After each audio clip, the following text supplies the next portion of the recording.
I always have hot green tea in the morning. I get excited about consuming something beneficial to my health. I think it helps offset anything negative I put in my body.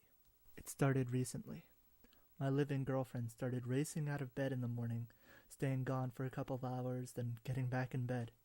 She said she had had diarrhea a lot, something about irritable bowel syndrome, I don't know.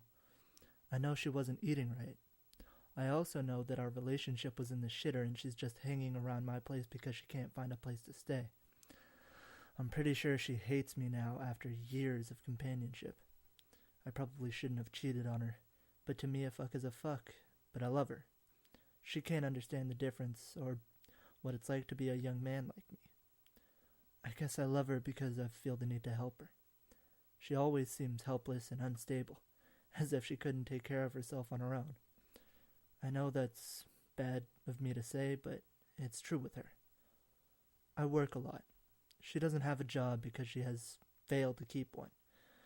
She keeps the house clean and washes my clothes, so I don't mind it so much. Well, back to the stuff that has happened. My morning tea has been tasting a little bit off. I can't explain the taste, it just tasted wrong. But I didn't feel sick from it or anything. Nothing seemed unusual except that my girlfriend was really sick. She was in bed for days and I was really worried about her. She refused to see a doctor, said it was just something that had to pass. In hindsight, a lot of toilet paper did go missing, so I suppose she was telling the truth. She never got better. 3 nights ago she told me why she was sick. It's true. She was pregnant for 3 months. She miscarried the child. She said she passed the child in the shower while I was at work. You can imagine my surprise. She went on to explain that when it happened, she lost control of her thoughts and actions, only thinking about how she could make this event hurt me. She unscrewed the line to the water heater and stuffed the dead fetus up into the tank where it had rested in its watery grave for over a week. Just to make sure you feel this like I do, she said. After a long, painfully emotional argument, she finally agreed to go to the hospital. I called an ambulance and she's been gone for 3 nights now. She's doing better physically, but the doctors are sending her to a psychiatric hospital when she's deemed physically capable. The authorities are searching the trash and landfill to find the remains of the baby.